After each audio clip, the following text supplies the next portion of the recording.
전도서 5장 13절부터 17절까지입니다.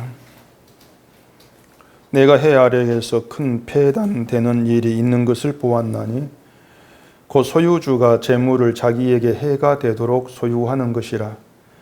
그 재물이 재난을 당할 때 없어지나니 비록 아들은 낳았으나 그 손에 아무것도 없느니라. 그가 모태에서 벌거벗고 나왔은즉 그가 나온 대로 돌아가고 수고하여 얻은 것을 아무것도 자기 손에 가지고 가지 못하리니 이것도 큰 불행이라. 어떻게 왔든지 그대로 가리니 바람을 잡는 수고가 그에게 무엇이 유익하랴. 일평생을 어두운 데에서 먹으며 많은 근심과 질병과 분노가 그에게 있느니라. 아멘. 기도하겠습니다. 저희가 이 세상을 어떤 시각에서 봐야 되고 또 우리 자신을 어떻게 봐야 하는가를 늘 잊고 살아갑니다. 그저 우리의 육신을 통해서 세상을 바라보면서 나에게 있는 곳에 족한 줄을 알지를 못하고 불만 있는 우리의 모습을 또 성경을 통해서 깨닫게 되어집니다. 오늘도 주신 말씀을 통해서 우리의 실체가 드러나게 하시옵시고 과연 하나님 우리에게 어떠한 분인가를 더 깊이 알아가는 복된 시간 되게 해주시옵소서. 예수님 이름으로 기도합니다. 아멘. 자, 우리들 앞에 펼쳐놓고 있는 게 이제 성경입니다. 성경책을 다 펼쳐놓고 계시는데 성경을 들고 예배당에 와서 예배를 드리고 있는 거죠. 그러면 여러분이 들고 온 그 성경이 어떤 용도인가를 한번 생각해 보십시오. 어떤 용도로 성경을 들고 왔는가? 난 예배당에 성경 봐서 안 들고 왔습니다 이러지 마시고 어떤 용도로 성경을 들고 오셨습니까? 어떤 용도로? 어쩌면은 예배를 드리려면 성경책이 필요하니까 그냥 무심히 들고 오는 거, 그게 대부분이지 싶어요. 학생이나 청소년들 그 수련회 보면은 준비물 목록에 성경이 들어갑니다. 수련회를 하면은 예배 드리니까 성경이 필요하다. 그래 성경 가져와라. 아마 그런 것이겠죠. 그렇게 성경이 하나님 말씀인데 이 성경이 교인들에게 예배를 위해서 필요한 어떤 준비물, 예배를 드리려면 성경이 있어야 돼. 그런 도구. 그 정도로 취급되고 있는 것이 사실 또 지금의 어떤 현실, 이렇게 볼 수 있을 겁니다. 그래서 대개 보면은 성경은 예배 드릴 때만 손에 잡아보고 다른 날은 거들떠도 안 보겠죠. 웃으신 분들은 이제 뭔가 있겠죠. 지금 마음에 찔린 분도 많을 거예요. 많을 것인데 찔리라고 하는 말은 아니니까 성경 봐야지 그러지 않아도 됩니다. 그게 나구나 이렇게 하시면 돼요. 문제는 뭐냐면은 이 성경을 이제 들고 오고 성경을 펼쳐놓고 있으면서도 그 순간만이라도 왜 성경을 내가 펼쳐놓고 있는가는 이러한 이제 부분에 대해서 전혀 생각지를 않는다는 겁니다. 습관적으로 펼쳐놓는 것. 그게 계속되고 있는 것이 아니냐는 것이죠. 근데 여러분이 이제 아셔야 될 게 뭐냐면은 우리가 성경을 펼쳐놓고 말씀을 들을 때에 그게 우리에게 어떤 기회가 되느냐. 그 점을 좀 우리가 생각을 해보셔야 돼요. 성경 펼쳐놓고 말씀을 듣는다. 이게 나에게 어떤 기회가 되는가? 어떤 기회를 하나님께서 우리에게 말씀을 통해서 주고 계시는가? 그 기회라는 게 뭐냐면은 가장 기본적이라고 할 수 있는 것은 나의 관심, 내 관심거리, 그리고 또 내 마음 상태, 이런 것들을 점검해 볼 수 있는 그런 기회가 된다. 그 생각을 할 수 있어야 됩니다. 왜냐하면 성경이 우리의 그걸 얘기하는 거예요. 제가 만들어낸 말이 아니고 성경이 우리에게 그걸 얘기하고 있다.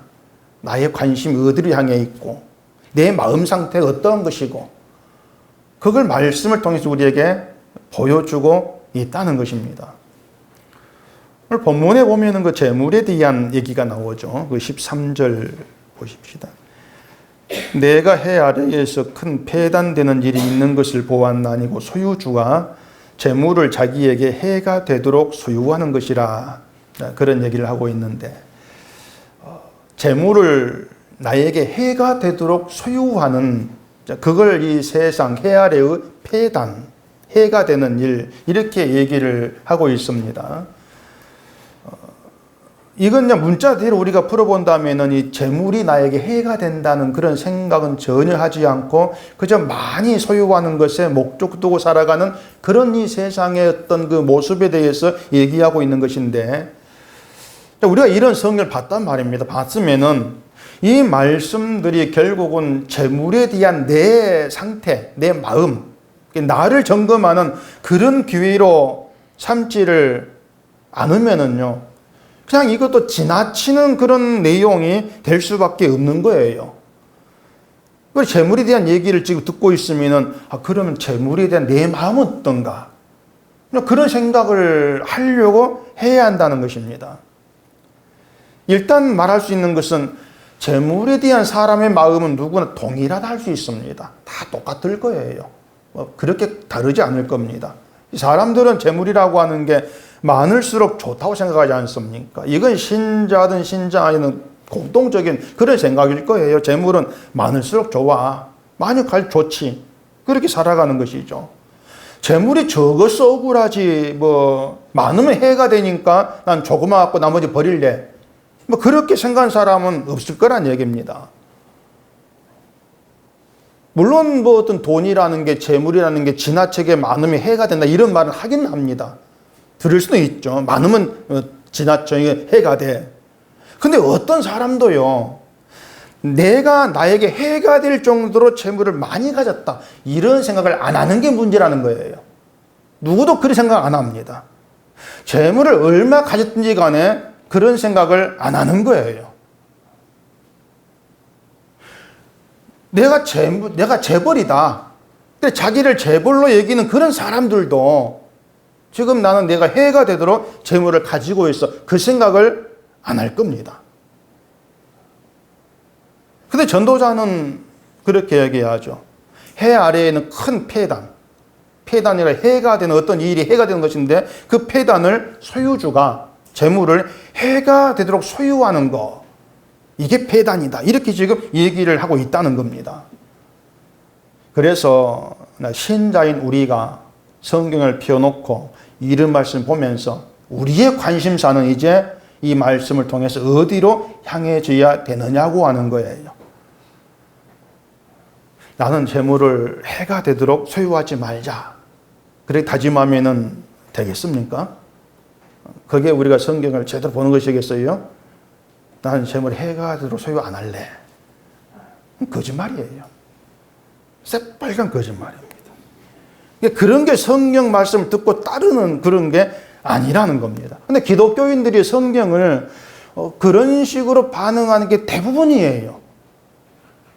그래서 말씀드린 것처럼 성경 보면서 난 이렇게 해야지. 난 이렇게 안 해야지.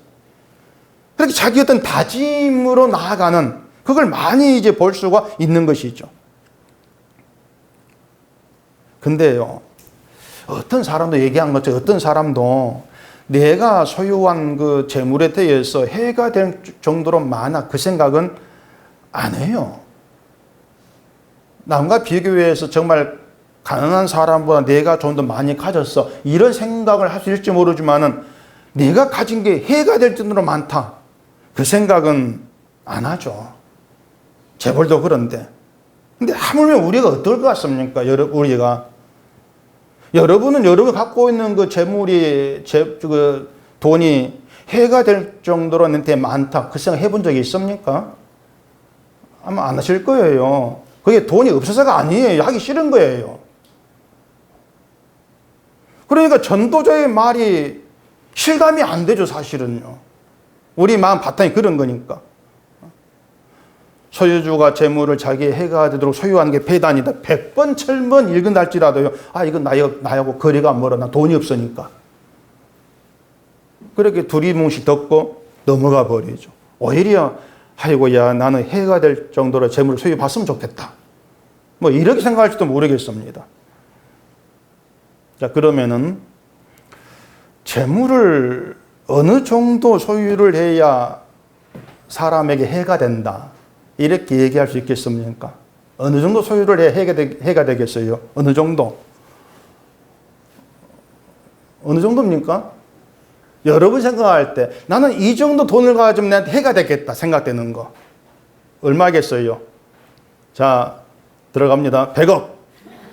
너무 크게 불렀습니까?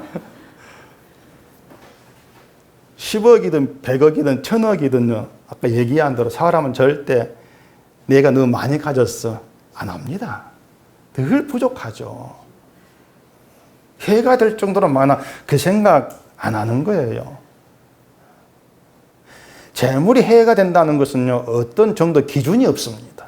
왜냐하면 재물 자체가 해가 돼요.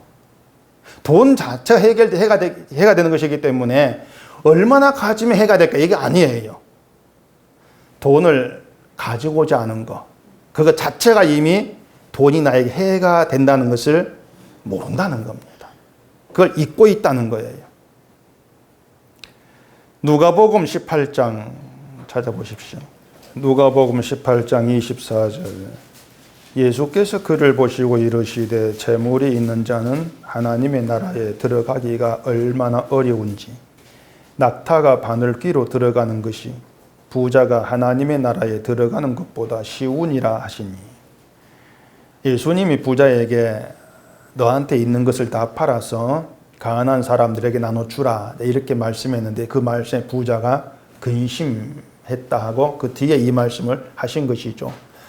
자기 소유를 가난한 사람에게 나눠주는 것은요, 소유가 얼마가 되든 상관없이 안 돼요. 그건 못하는 거죠. 근데 예수님은 재물이 있는 자는 하나님의 나라에 들어갈 수가 없다. 이렇게 아주 무서운 말씀을 하고 있습니다. 자, 부자가 하나님 말씀에 근심을 했어요. 근심했다는 건 내 소유를 지키고 싶은 것이죠. 남에게 주기를 싫어하는 거예요. 그 부자 돈이 많아 그런 게 아니냐. 그렇게 생각하지 마시고, 그건 역시 이 소유, 내 소유라는 것에 대해서는 사람은 지키고 싶어 하는 거. 그게 본성이라는 겁니다. 근데 그것 때문에 하나님 나라에 들어가지를 못한다면은 결국 재물이 해가 된 것이죠. 근데 이런 내용들이요, 재물을 뭐 적게 가지라거나 다른 사람에게 나눠주라거나 그런 뜻으로 하는 말이 아니라는 겁니다. 재물을 적게 가진다고 해서 천국 가는 것이 아니고 나눠준다고 해서 천국 가는 것이 아닌 거예요. 한 가지 분명한 게 뭐냐면은 이 성경이 재물에 대해서 이렇게 얘기하고 있는 걸 보면은 믿음이라고 하는 건 일단은 하나님을 믿어서 내 재물을 늘리기 위한 것이 아니라는 겁니다. 재물에 그렇게 경고하고 있는 것은 하나님 믿어서 내 재물을 늘리는 이게 믿음이 아니라는 거죠. 교회도 재물의 복을 위해 찾는 게 아니다. 일단 그런 우리는 결론을 내릴 수가 있는 것이죠.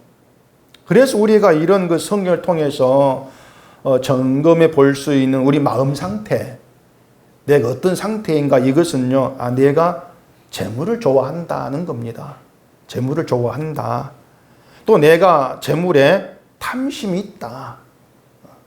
재물이 해가 된다 할지라도 난 재물을 멀리하거나 싫어하는 그런 내 마음 상태가 아니다. 내게 있는 재물을 내가 지키고 싶어 한다.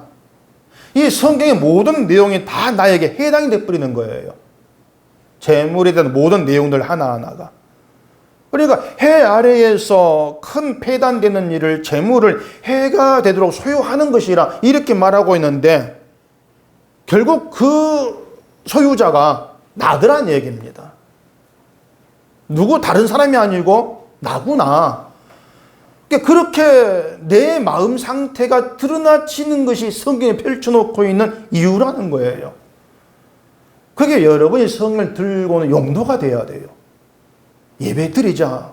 그게 아니고요. 펼치면서 이 성경은 나를 얘기하고 있다. 내 마음 상태를 끄집어내면서 나를 보게 한다. 그게 성경 용도다. 그게 우리의 마음에 기본적으로 살아 있어야 됩니다.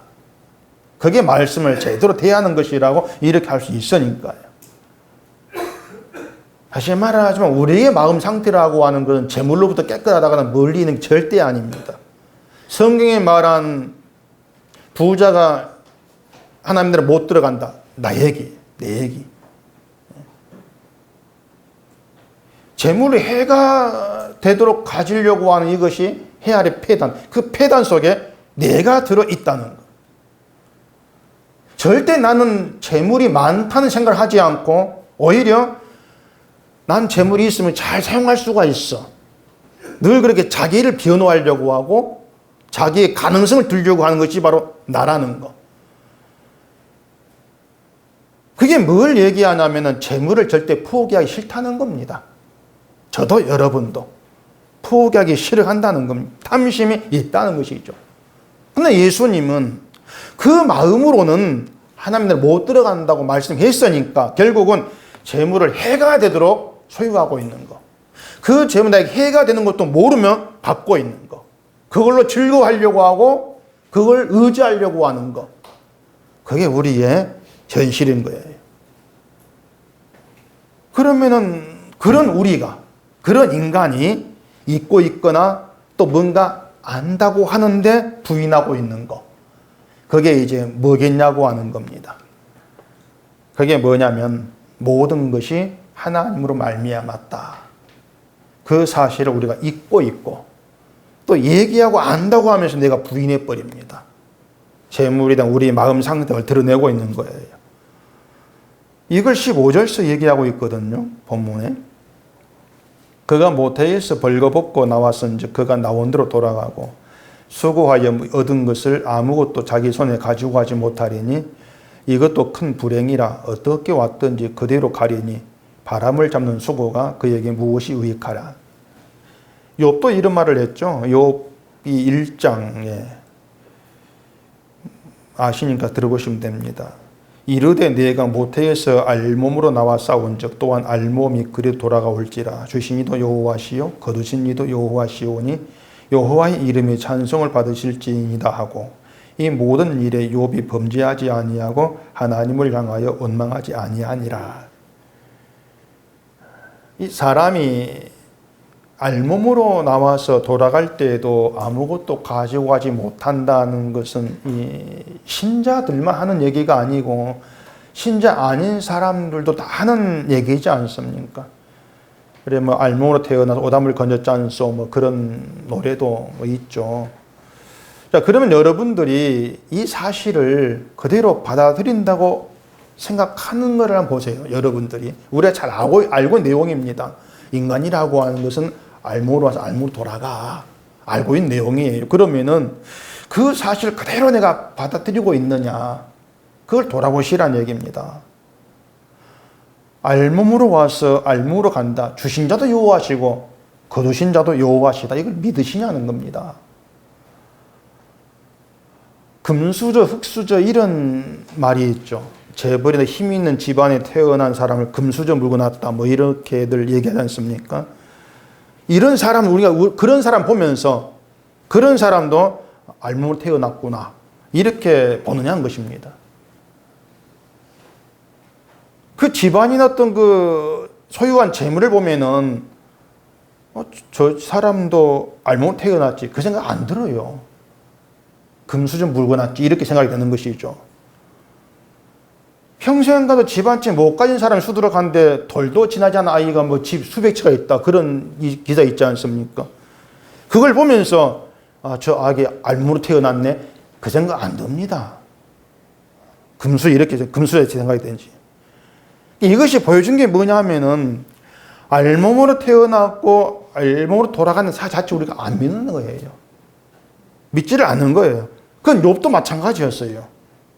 하나님에 대한 지식이 있어서 알몸으로 와가지고 알몸으로 간다 이런 말을 하고 뭐 주신 이도 거두신 이도 하나님이다 이런 말 했지만은 하나님이 나에게서 거두어 가신 이유를 몰랐습니다. 욥은.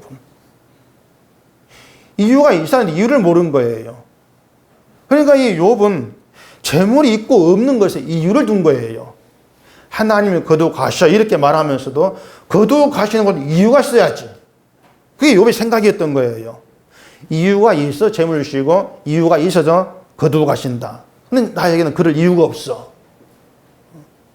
결국 욥의 잘못은 뭐였냐면 그 얘기했죠. 하나님과 관계에 재물을 집어넣고 생각을 하는 겁니다. 재물을 다 잃어버린 것을 하나님이 가져가신 거 말하지만 왜 가져갑니까? 이유가 있었는데 이유가 없다. 그래 혼란스러웠던 게 욥이었지 않습니까? 그럼 이걸 생각해 보시란 얘기예요. 하나님과의 관계에서 재물의 많고 적음이 있고 없음이 중요한 증거가 되냐고 하는 겁니다. 안 되는 것이거든요. 재물의 여부, 재물이 나한테 있어, 나에게 없어, 있다가 사라졌어. 이런 것들은 하나님과 관계에 전혀 가치가 없는 것들이에요. 재물이 있다 사라져버렸네. 내가 죄 지었나? 그게 욥기였지 않습니까? 그게 뭐냐면 그 재물에다 어떤 의미를 둔단 말입니다. 하나님 그냥 가져가시는 것인데 우리 의미를 두고 있는 거예요. 그런 것들이 뭐냐면은 가져가시면 하나님입니다 말을 하지만 안 믿는다는 겁니다. 믿지를 아니한다는 것이죠.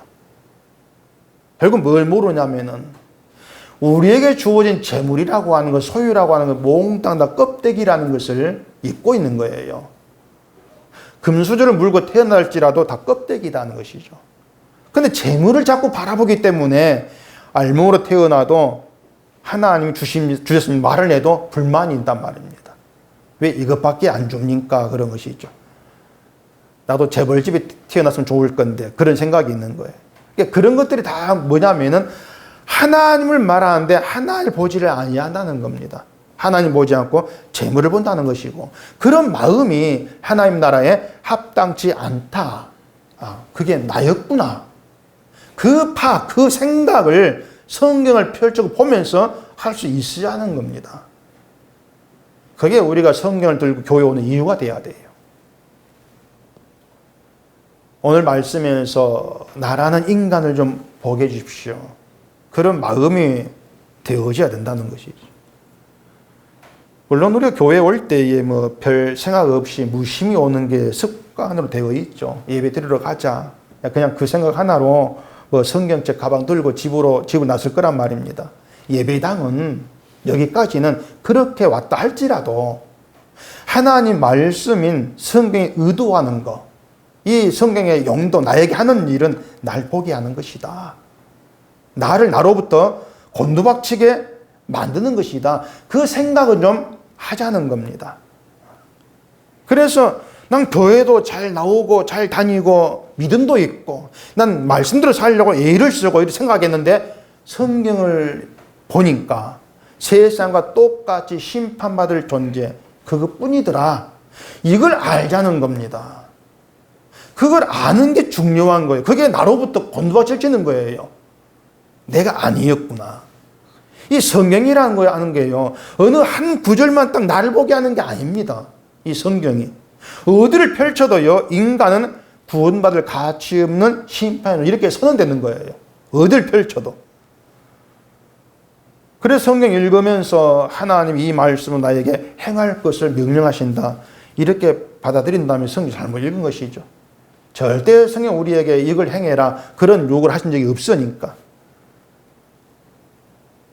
근데 성경 읽으면서 이래서 인간은 구원될 수 없는 그런 죄의 존재였구나.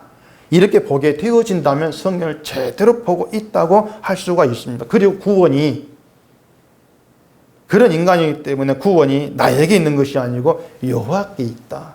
그렇게 나아가는 것이죠. 내가 잃었네? 끝나는 게 아니에요.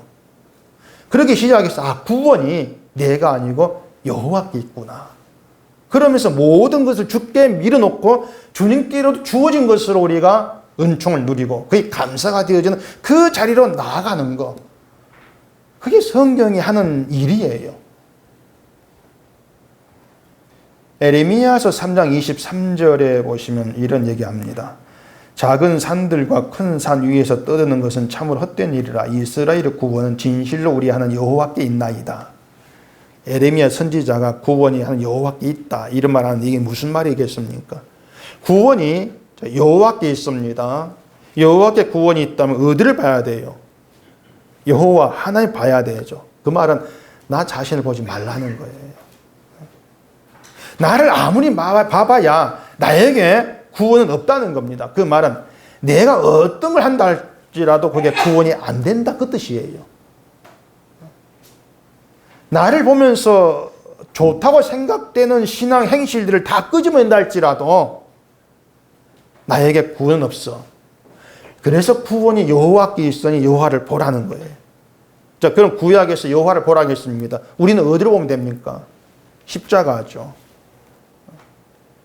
십자가를 보는 게 구원이 여호와께 있음을 보는 거예요. 자, 이스라엘의 구원이 여호와께 있어요. 여호와를 봅니다. 근데 여호와가 눈에 안 보이는 분이에요.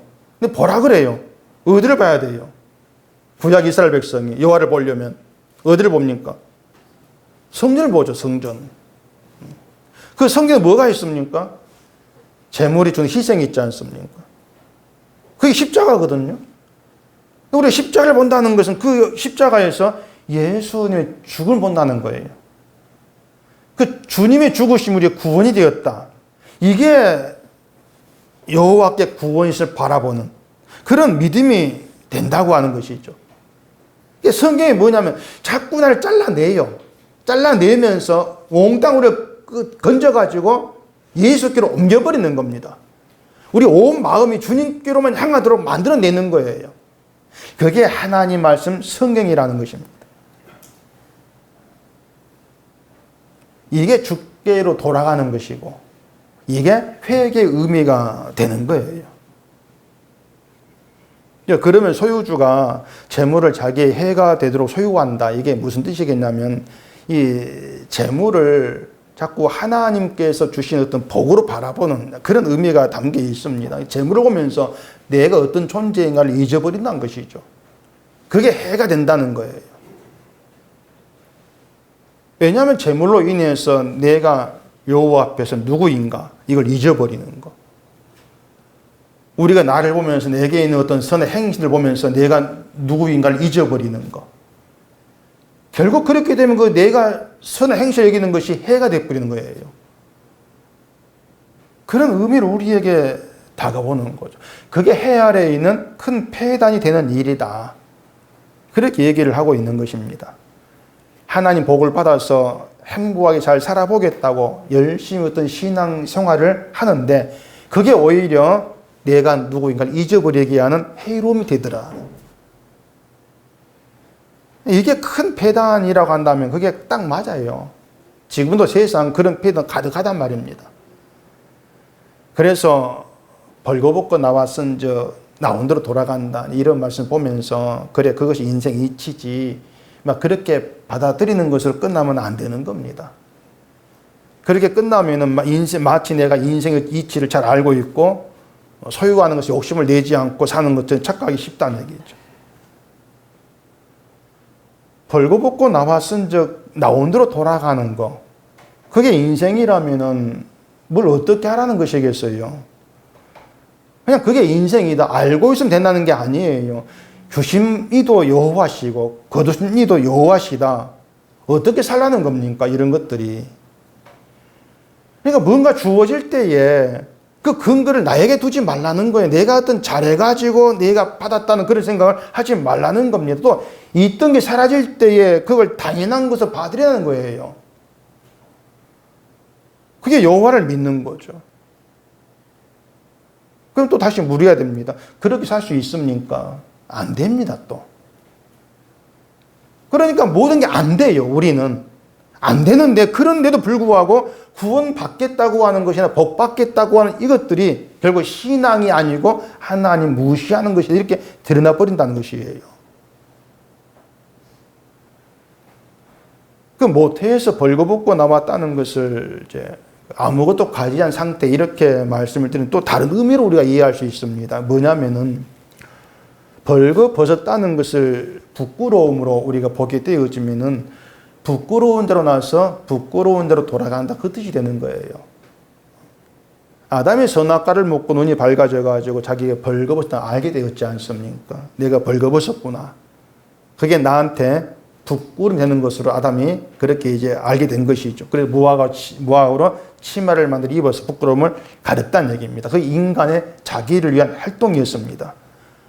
결국 뭐냐면 인간은 자기 가치를 위해서 살아간다는 얘기입니다. 벌거벗고 나와서 나온 대로 돌아갈 때까지 나에게 가치가 되는 그런 일에 힘써 살아가는 것이 우리예요. 근데 수고하여 얻은 것을 아무것도 가져가지 못한다고 말하잖아요. 그건 뭐 재물을 못 가져가 이런 말 되겠지만 무슨 또 뭐냐면은 내 가치를 위해 수고하고 일한 것 중 어느 하나도 나를 가치 있게 만들어줘서 돌아가게 하는 것이 아니란 얘기입니다. 모두가 헛된 것이다 이런 의미가 돼요. 그래서 바람을 잡는 수고라 해도 유익될 거 없다 이렇게 얘기하고 있단 말입니다. 그래서 우리가 성경을 보게 되어지면은 인간이라고 하는 건 소유를 떠나서 가치 없는 존재 늘 그렇게 드러날 뿐입니다. 근데 세상은 소유가 많을수록 알아주는 가치 있는 존재가 돼 이렇게 생각하지 않습니까? 그래서 소유라고 하는 것이 자꾸 주를 존귀한 분으로 바라보지 못하게 하는 것이고 그렇기 때문에 해가 된다. 그런 말을 하고 있어요. 우리가 소유의 문제에 들어가게 되어지면은요, 하나님 백성이라 할지라도 세상 사람과 조금도 다를 바 없는 그런 본성으로 살아간 똑같은 인간이라고 하는 것이 정말 선명히 드러나집니다. 소유 문제, 재물 문제 들어가게 되면 똑같은 인간이구나. 드러나요. 그게 성령이라는 거예요. 그렇게 인간에 대해서 알게 되고 보게 되어지면서 가장 먼저 내려놓는 것이 나의 가능성입니다. 그걸 내려놓게 되는 거예요. 내 가능성 내려놓는 것은 내가 하나님 찾는 게 아니었구나. 그겁니다. 내가 하나님 찾고 믿는 게 아니었구나. 이걸 알게 되는 거예요. 하나님이 찾아오셔서 내게 믿음이 가능하게 되어진 것이지 나에게 어떤 가능성이 있어가지고 믿은 것이 아니었다. 그렇게 점차 마음이 하나님께를 하게 되어지면서 하나님이 일하신다는 거에 믿음이 굳어지는 거죠. 내가 일하는 게 아니고 하나님께서 일하신다는 거. 모세도 하나님이 찾아오셨고요. 바울도 12제자도 예수님이 찾아오셔서 예수를 따르게 되었지 않습니까?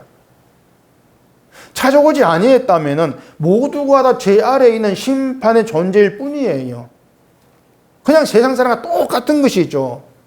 복음을 안다는 것은 바로 이걸 알게 되어지는 거예요. 그래서 복음을 아는 신자에게는 내가 믿는다고 하는 것이나 내가 일한다 이런 말 듣지를 못합니다. 이 전도자의 말을 잘 생각해 보세요.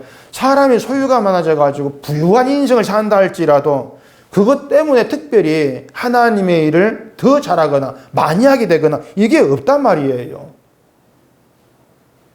되게 기독교인들이 돈이 있어야 하나님의 일을 한다고 하면서 물질의 복을 달라 이렇게 기도하는 것을 많이 볼 수가 있는데 하나님이 이미 주신 것이 있어요. 그날 먹고 마시는 것도 하나님 주신 것입니다. 그러면은 먹고 마시는 것으로 감사하며 살면 되는 거예요. 근데 우리가 그걸 못하는 것이죠.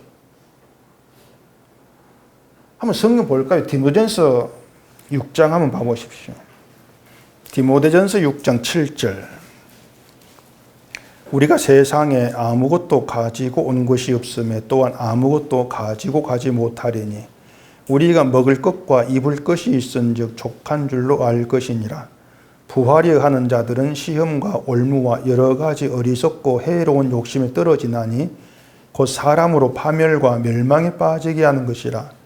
돈을 사랑함이 일만하게 뿌리가 되나니 이것을 탐내는 자들은 미혹을 받아 믿음에서 떠나 많은 근심으로서 자기를 찔렀도다.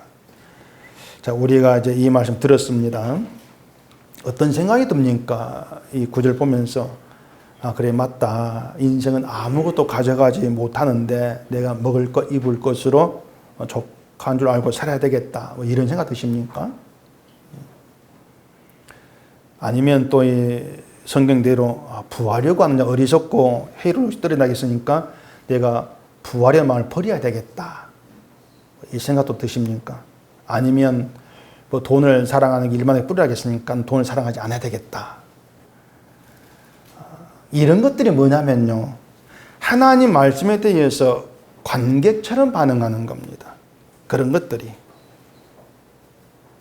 오늘 주보 그림이 이제 그런 것인데, 관객처럼 반응한다고 하는 것은 뭐 연극 구경을 하면서 재밌네, 뭐 연기 잘하네, 그러다가 연극 끝나고 돌아가면 내가 연극과 상관없게 되는 것이죠. 그게 관객처럼 반응하는 거예요. 관객은 시원하게 에어컨 나오는 자리에서 편안하게 앉아가지고 구경하고 끝나고 돌아가면 끝나죠. 이 성경이 시원한 예배당에 편안히 앉아가지고 듣고 예배당 나가면은 나하고 상관없는 그런 것으로 취급받고 있다는 겁니다. 그래서 여러분이 성경 보고 뭐 설교를 들으면서 내가 돈 사랑하지 않아야 되겠다 그런 생각들은요, 예배당을 나가기도 전에 다른 말 들으면서 지워집니다. 차곡차곡 지워집니다. 앞에 내가 뭘 들었는가도 잊어버립니다. 더군다나 이놈의 신목사는 설교하면 같은 말을 하니까 나중에 큰 느낌이 없어요. 이제 유시민 씨가 이것을 한계 효용 체감의 법칙이라고 이제 이렇게 얘기를 하는 게 경제 용어로 앞뒤다. 뭐냐면 같은 자극이 계속 가해지면 나중에 느낀 정도가 약해진다는 거예요. 예를 들어서 먹을 것과 입을 것이 있은 족한 줄 알라, 이 말씀이 실제로 정말 체감이 되려면요, 하루 종일 정말 아무것도 먹을 수가 없는 그런 상황이 돼야 돼요. 뭐 6.25 때 피난 가는 것처럼 먹을 거 없을 때, 구하지 못할 때, 그때 그 쌀 한 주먹, 쌀이 뭐 쌀은 아니고 보리쌀, 그 왕겨, 내가 전라도 사투리는 모르게 죽제라고 있는데, 죽제, 그 보리개떡 맞는 그게 있어요, 가루. 그 하나만 가지고도 감사함이 되는 거, 하루 먹는 거, 그 상황이 돼야만이 정말 어떤 한 끼 먹을 것, 입을 것으로 눈물 흘리고 먹을 수가 있는 것이죠. 근데 그 한 끼가 피난 때라 할지라도 매일 계속되면은 처음에 느낌이 없는 거예요. 계속 되어지면은. 하물며 먹을 게 차고 넘치는 지금의 시대에 먹을 것, 입을 것을 족하다 사람 누가 있겠습니까? 아무도 없죠.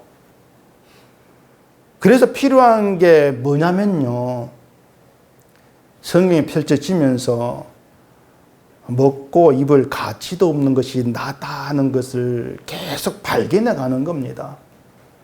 그것밖에 없어요. 상황을 그렇게 만들 수는 없는 것이고요. 내가 이 먹고 입는 것조차도 나에게는 분에 넘치는 것이란 사실이, 그게 정말 내 실제로 다가와줘야 돼요. 하나님은 나에게 아무것도 안 줘도 나를 병나게 해가지고 먹지 못하게 하고 마시지 못하게 만드나 할 말 없는 존재다. 이게 정말 나에게 내 문제로 다가와져 버릴 때는, 그때 그 생각이 있을 때는 그 한 끼 먹고 마시는 것이 감사가 될 수가 있는 거예요. 새로움이 될 수가 있는 거예요. 그게 하나님의 말씀이라는 겁니다. 뭐 죄인이다, 죽음의 존재다 이런 말도 계속 들으니까 느낌이 둔해지지 않습니까? 오기만 그 말 들었는데. 그래서 성경 보면서 재물을 해가 되도록 소유하는 그 사람은 나다, 이걸 보는 거죠. 그럼 맞다, 내가 하나님 앞에서 심판의 존재구나, 이게 정말 내 문제 다가와져 버리는 거예요. 그럴 때 예수님 십자가는 다시 새로움으로 그렇게 다가와지는 거예요. 그래서 성경은 항상 새롭다 이렇게 얘기하는 겁니다. 새로운 말씀이다. 말씀 안에서 이런 새로움을 발견해 가면서 예수 그리스도께로 우리가 인도되어 가는 거, 이게 하나님의 은혜 속에 있는 신자의 실상 현편이라는 겁니다. 그러니까 성경은요, 내가 내 발로 어떤 구원을 향해서 성공에 가는 것이 아니고 하나님께 끌려가고 있다, 그게 내 현실이었구나 하는 것을 펼치며 아는 것이죠. 내가 이걸 잊고 있었구나, 그걸 깨달아 가는 거예요. 그래서 성경은 우리의 불의함과 더러움과 저주의 모습들, 비참함 이런 것들을 낱낱이 끄집어내고 있죠. 그러면서 이게 너의 모습이다. 늘 어떤 그 심판이란 죄라고 하는 그림자처럼 나에게 따라와지고 있는 거. 그렇게 우리를 하나하나 보게 되어지면은 예수 그리스도는 늘 생명이라는 새로움으로 우리에게 다가오는 것입니다. 그 새로움 우리가 말씀을 놓고 들을 때마다 깨닫게 되어지고 감사함이 있다. 이게 신자로 이렇게 살아가는 것이고, 그런 신자됨 가운데에서 난 주님만 찬양합니다. 난 주로 그냥 살아갑니다. 이러한 고백이 나와지는 게 상 받은 것이고요. 그게 주의 일에 힘쓰고 있는 거예요. 관객은 그게 안 나옵니다. 관객은. 그래서 늘 성경에 펼칠 때마다, 말씀을 들을 때마다 그 십자가의 새로움을 발견해 가시면서 예수 그리스도가 늘 새로운 여러분 생명으로 자리하게 되기를 바랍니다. 기도하겠습니다. 우리 아버지 하나님, 우리가 이 세상을 살아가면서 눈에 보이는 것들, 경험한 것들이 익숙해지고 또 그것이 습관처럼 되어질 때가 많이 있습니다. 우리가 성경을 펼치고 말씀을 듣고 주를 생각하고 십자가로 나아가고 이러한 것들은 익숙한 습관으로 되어지는 것이 아니고 늘 나를 보는 가운데에서 생명의 새로움으로 다가오고 그 새로움으로 있는 감사가 되어지는 저희가 되도록 해주시옵소서. 예수님 이름으로 기도합니다. 아멘.